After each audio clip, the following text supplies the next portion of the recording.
purpose statistical software package, and it was developed for data manipulation, analysis, and visualization.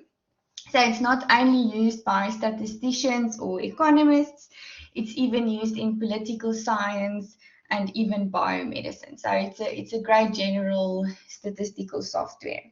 So if we compare Stata to other data science or statistical software packages, this table just gives like an overview of the different packages, and it's basically according to the date in which it was released.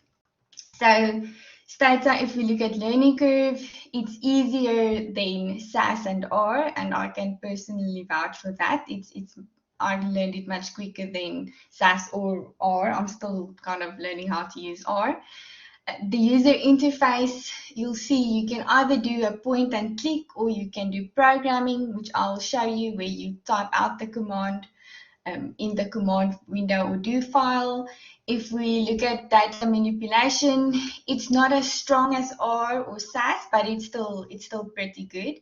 Even with your data analysis and graphics, it compares very well to other statistical software packages. And even for me in my work, I do some geospatial analysis where I have to draw maps and geolocate survey data within certain areas, and Stata is more than capable to do that. I'm sure some of these other packages are as well, but you don't necessarily need to use QGIS or ArcGIS, because Stata is able to handle those types of geospatial analysis, which is nice.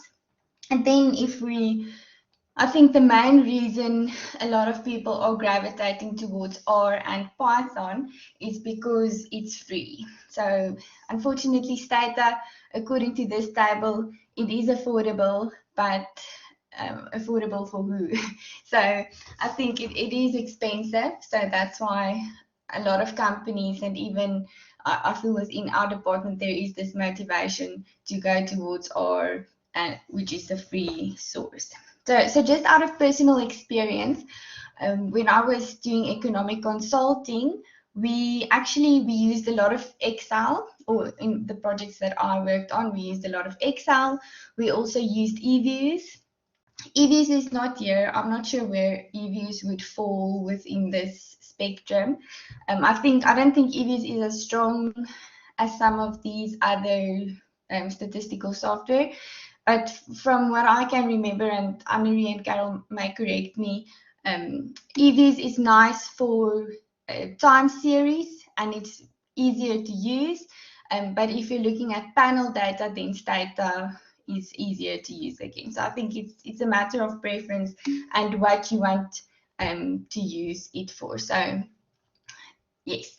And then, so we used a lot of Excel, and other team members in our risk management team, they used a lot of SAS. So especially if you're doing analysis for government, etc., then you kind of use the basics: Excel, Word, PowerPoint, because that's how you need to kind of communicate your findings to them. So even though you might think those are the easier type of programming or software, it's still very popular. And then when I worked for the HSRC, we actually used Stata, and they used SPSS as well. So I think it's a matter of preference and what the unit is comfortable for, and what they kind of want to do with the statistical software. So Stata is very useful, I think. But as I said, I think R and Python, I think a lot of people are gravitating towards this because it is free. Okay, so just an introduction to the Stata screen, and I'll hop to that just now. This main screen you'll see here, this is where your output and results will appear. So this is just basically the interface of Stata. Your output and results will be here. As we go through our do file, where we type our commands, which is basically our instructions to Stata, we'll see our history of commands here on the left-hand side. You can also type your commands here. So what I usually use this command space for is to use the command display, and that is it's like a calculator. So when I'm working on my data and I'm doing a little bit of online shopping in between, I use the display command here to calculate the discount that I'm qualifying for.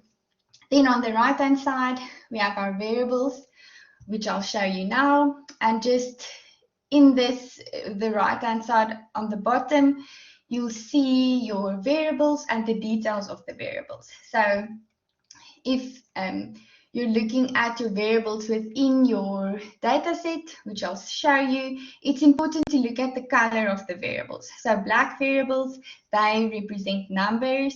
Red variables, that will tell you that the variable is a string variable or a categorical variable, it's text.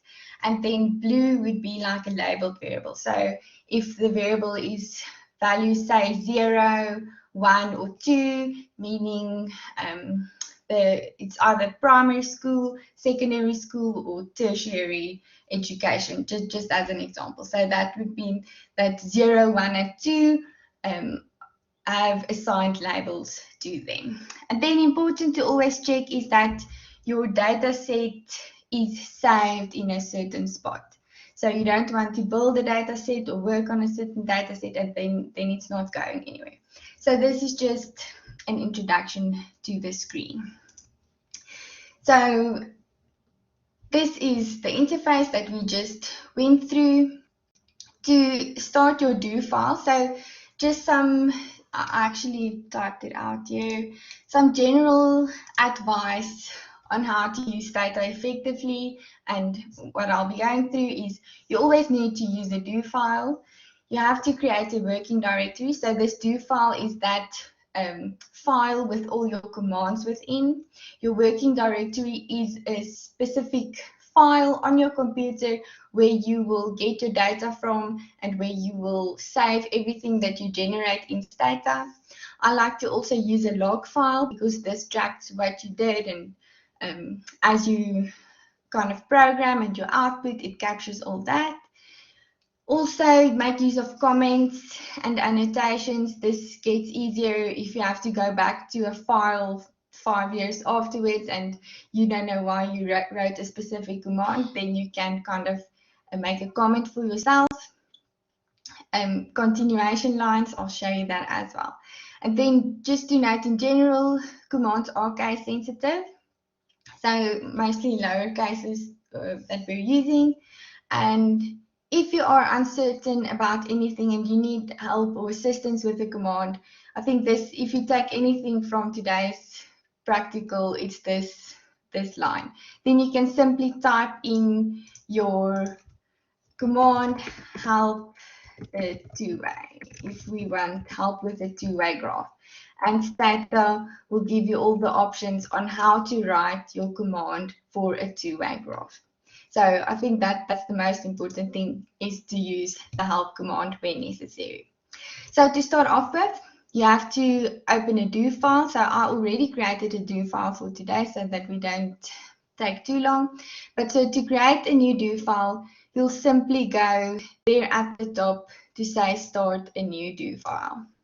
So if you want to close your do file or open the do file that you already have, you can simply click on that. If you want to create a new do file, you'll simply click there and you'll have a new do file where you can start your commands. So it is important to do it in a do file and not to do it there, because otherwise you won't have a record of the commands that you gave Stata. So I'm going to close that one. And here I already have a do file that I created for today's practical. And I'll also upload this do file for you on ClickUp so that you can also play around with it. So firstly, like I said, you have to create a do file. This is your do file. Once you've opened it using that icon there, you'll want to save it. So you can save as, name it, whatever, within a folder that you've created for your assignment, your project, whatever. So you can decide where you want to do that. But I would save it within a specified folder. So it is already saved there. So what do file is, it's basically an ASCII file and it contains your Stata commands. So here I again gave you the steps on how to open the do file. And I think what Annelie said was that you can open this as a text file if you don't have Stata already. So you can open this and take a look at it. It will just open as a simple text file. So then just to kind of set the settings within Stata, how you want Stata to respond to your commands, I can say it like that. So firstly, you would like to say clear all. So this is just if I've been using Stata now this morning on one of my papers. So just to make sure that there's no data in the background or anything that's saved that's going on, I would say clear all, and this will clear the memory, any stored estimates that you might have, and any data that might be open in Stata. Then I'll also say set more off. So what this basically does, you don't necessarily need to do this, but I like to do this. If you have a long command that might run over the entire output window and might be very long, it will give you like an option there to click that you have to kind of say it's okay for Stata to keep showing you this long list of results or whatever that you're seeing. So by saying set more off, it shows the entire output even if it is lengthy. Then you can also say set trace on, and what this basically does is that it traces everything that you do within a program so that you can maybe later go back and see if there are any bugs within your program. So luckily for me, I've never built a program or wrote code that is so complicated that I needed this, but it is nice if you are writing your own program within Stata. And then also to use Stata effectively is to use these stars or forward, what do you call that, forward slash thingy in front of a line which you would like to make a comment. So this is now a command that I give it, but as soon as I enter a star or a forward slash, then it makes it a comment and Stata won't run it as a command. So that's why you'll see my do file has a lot of stars and forward slash, and that's for you to kind of see what the commands that we are running, what they are for. Then the second step, and then also I'm typing stuff here, it's important to save as you go on. So there's nothing like a computer, like it can smell if you haven't saved something, and then it will surely want to reboot or do something along those lines. So to create a working directory, this is again where you tell Stata where you want to save the work, and if you have data sets like we do, we have the Penwell table data set in Excel, and we also have the Polity 2 data set in Excel. So, and we save that within a folder. So let me just show you the folder I have. So I created this folder for today, and within that is the 2 data sets which I've already showed you how to download. So you'll save that within your folder, and then you'll also save your do file within that folder. And now you're telling Stata, this is the working directory which I want you to save everything in, and if I tell you to get the Excel file from somewhere, this is where you get it from. So this is your working directory. So let me just get that back there. So you'll execute this, and this is where you execute whatever you do with this play button there. So you'll highlight your command line like that, or if you want to run your entire do file, you won't click on anything, you'll just say execute do there at the top. So now in yellow here, we see that Stata has recognized that this is my working directory. So there's also an example if you're using a Mac how you would do that. So any questions also, I'm not sure, I think Stata, I'm not sure if it has to work through the Microsoft interface on Apple. Anne-Marie will know. So if you have any questions on Stata on a Mac, then Anne-Marie is again your go-to person. So after you've told Stata where to save everything, you would want to start a log file. So I like using a log file because this just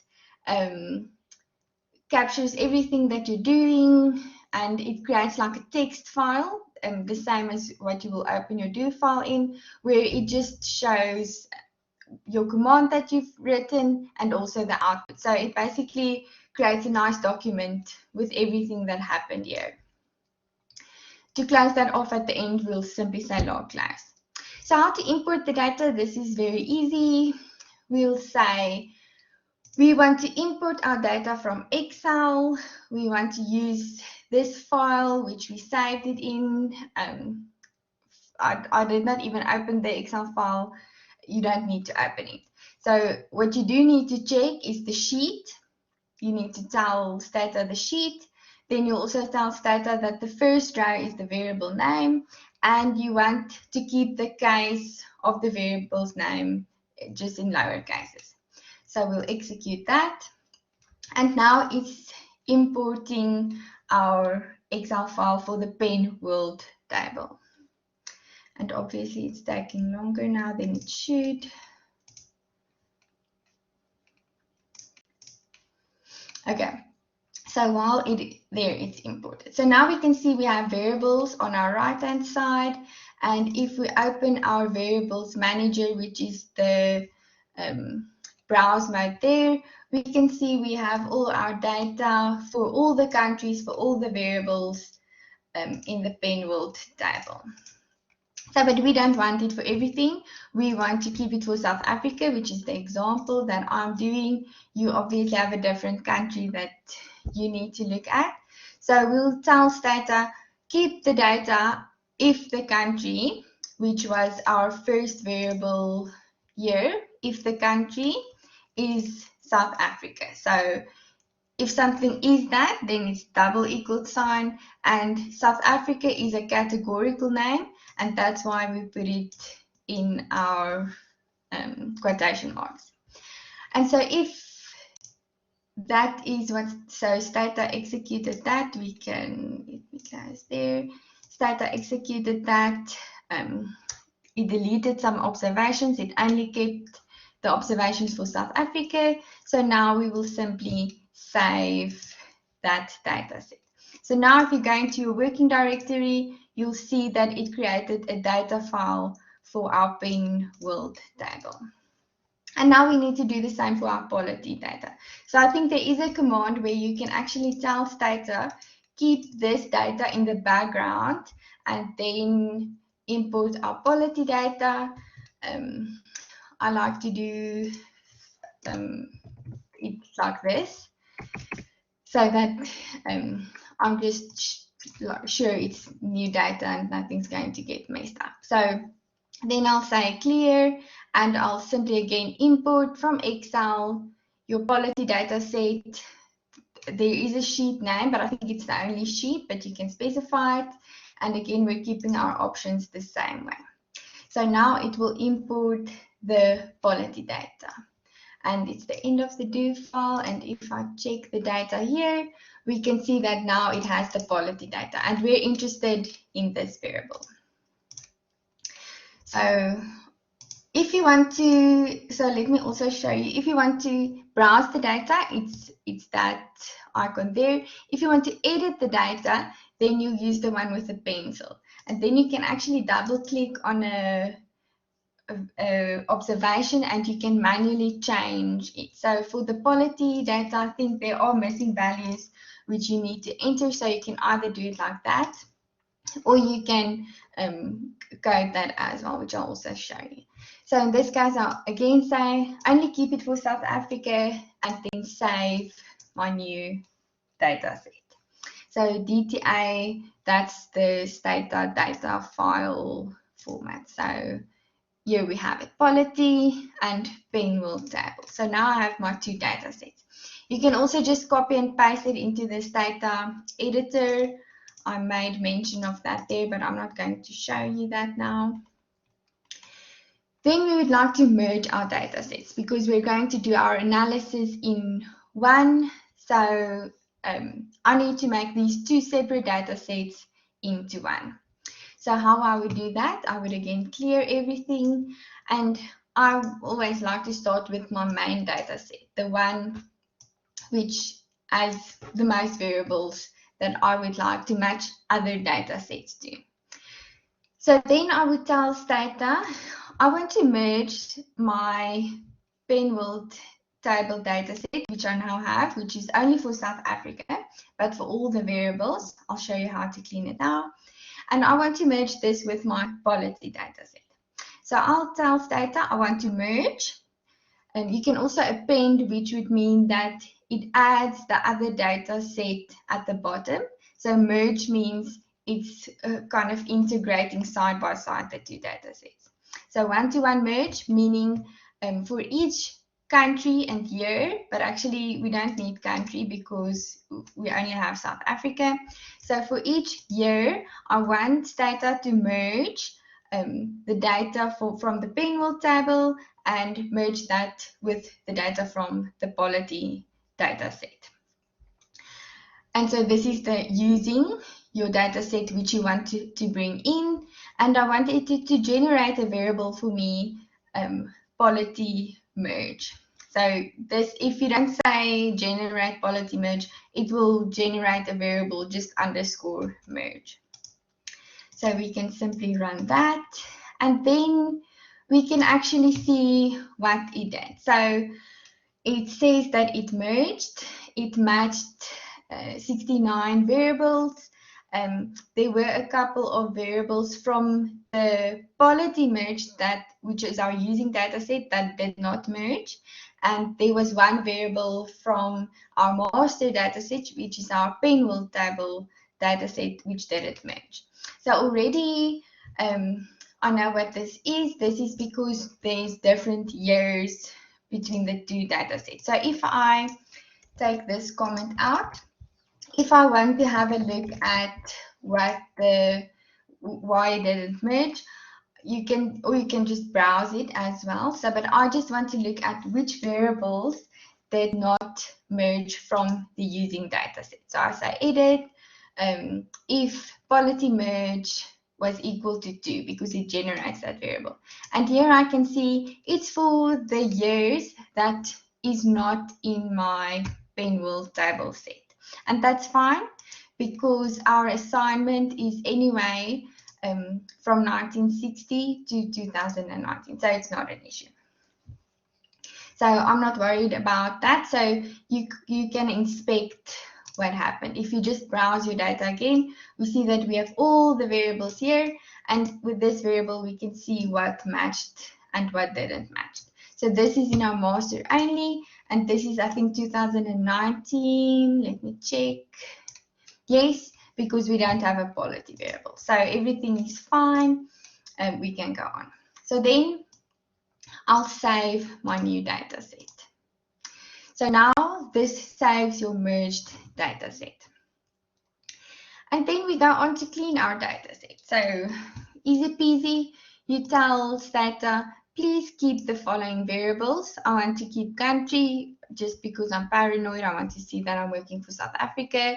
I want to keep the year, and then your GDP, population, education, and your other variables as we've specified within the instructions on the essay. And then it simply keeps that variables for you. So now you only can see the variables that you actually want to use. Then we also tell, if we look at our data set there, we can tell Stata that we only want to use the years from 1916 on. And then it simply drops the years we're not going to use. So it dropped 50 observations. Now we want to tell Stata that we want to set a time series variable. So year is our time series, which we want to look at. So we will tell Stata TS set here, and it will say, where did it go now? The time variable is here from 1960 to 2019, and we're working with 1 year intervals. Again, I mentioned, okay, there we go. Again, I mentioned where we, if you need to check on the instructions that there is a missing quality 2 variable, and you can either use the code to replace it with the correct variable, or like I showed you, manually go to the edit option there and manually enter the variable. So sometimes, so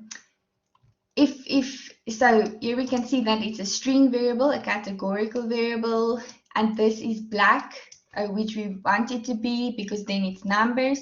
So sometimes if Stata imported something incorrectly, it might be a string variable and you can't do analysis using string variables. Then I also will show you here how to code it so that it becomes a number variable. So we're happy with our data set. It should look the same as if you do it in Excel. So I'm going to save my data set.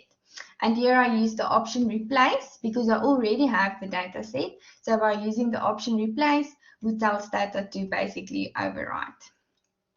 Then we want to, the second step of our empirical essay instructions is to generate GDP per capita.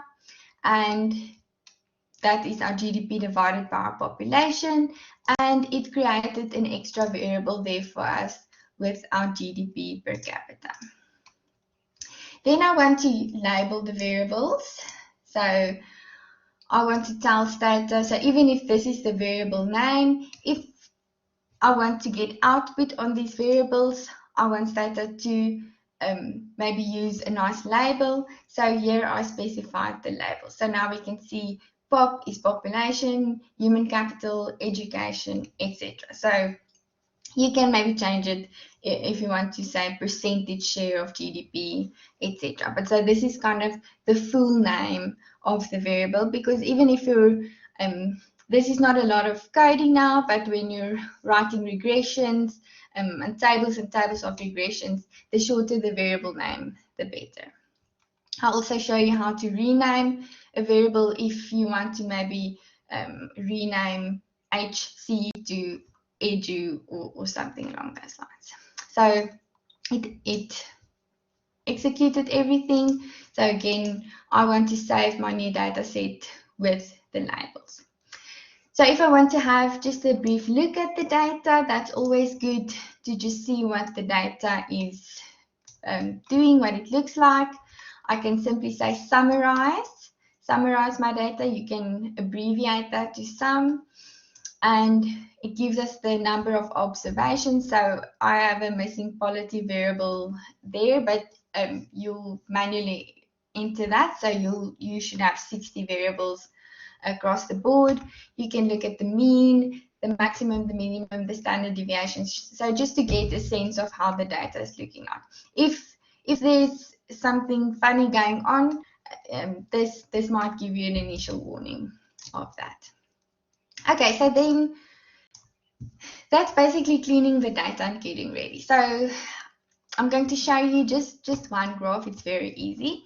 So if we would like to do a time series graph, we'll simply tell Stata that we want to do a two-way graph, a time series line for investment. You'll specify the variable, and then you just have different options. So here you can say, I want the title on the y-axis to be investments percentage of GDP. My x-axis title is here, and this T label tells the intervals of your x-axis. So because we specified T a set, it knows that our x-axis is our time series variable, and we'll simply specify the label. You can also then, if we take this out, it will give the title of the graph. So then we also save the graph. So this saves the graph in the Stata graph format. I'll show you that now. So it's only able to open in Stata, but if you want, and I think I suggest that you do this, you should export it into a picture format. So then I simply run that. We can see Stata is working there. We can also see I'm working in a working directory there. So, and this is the graph that it generates. So it looks the same. It should look the same whether you're doing it in Excel. Your axes might differ a little bit, but the data should be the same. So the trends should look the same. So you can export it like this. If you don't export it within a graph, so if you go to your working directory, we'll see that it exported it into a nice figure. So it looks like this within your pictures. So now you simply need to add your label number or your caption within Word. If you or if you take out the title, then it generates it without the title. So you can choose how you want to do it.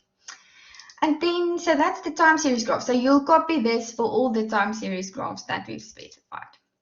Then we also want to do a correlation matrix. And for that, I like to use the ASDOC, what do we call it, package. And this then spits out your correlation graph in a Word. So then you'll say, you have to install it. So I already have it installed. I'm not going to test my internet now. So SSC install, this is the command that you use to install anything. And then ASDOC, if you have an old package and you say replace, then it replaces it.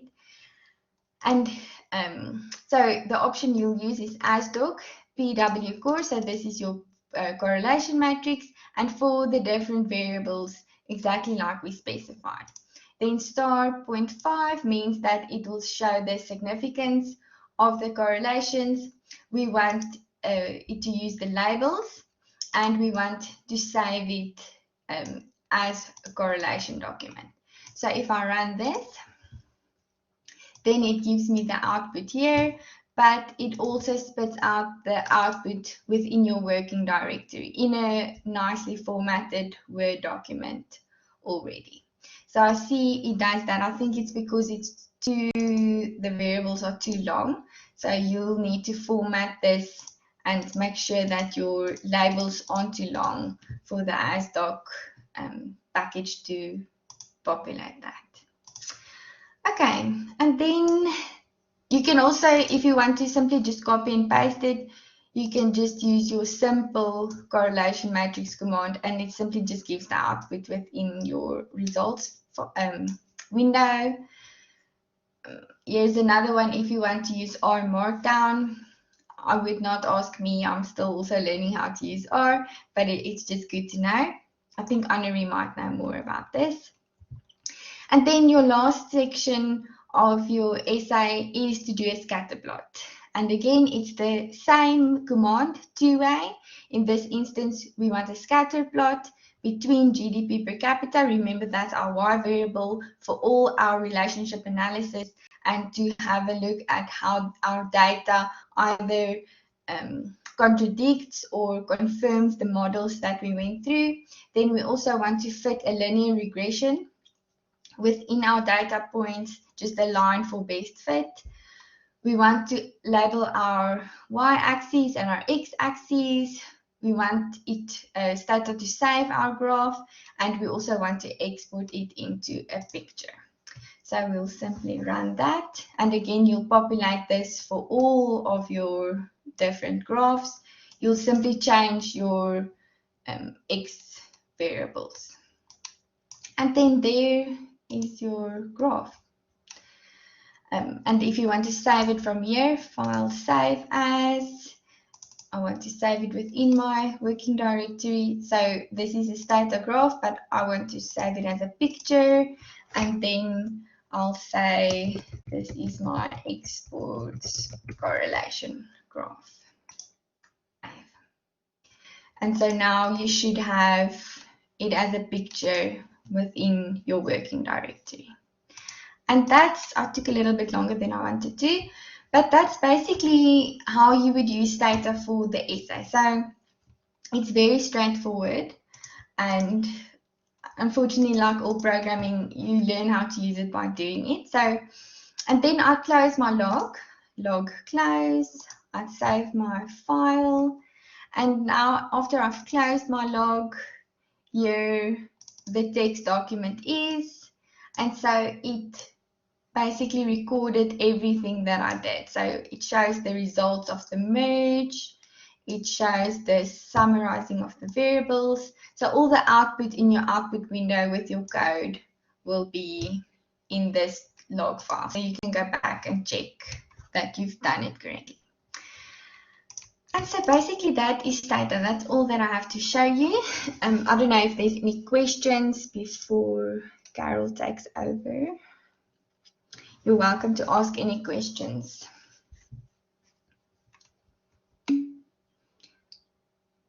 Yes, that's very true. And Anne-Marie says a log file is good to keep if something goes wrong. And for me, more things go wrong than they go right when you're first doing your do file. So a log file is good. Thank you very much, Leonie. Are there any questions related to the practicals that Leonie has gone through over the past 3 Mondays? If there are any questions, just ask them in the chat while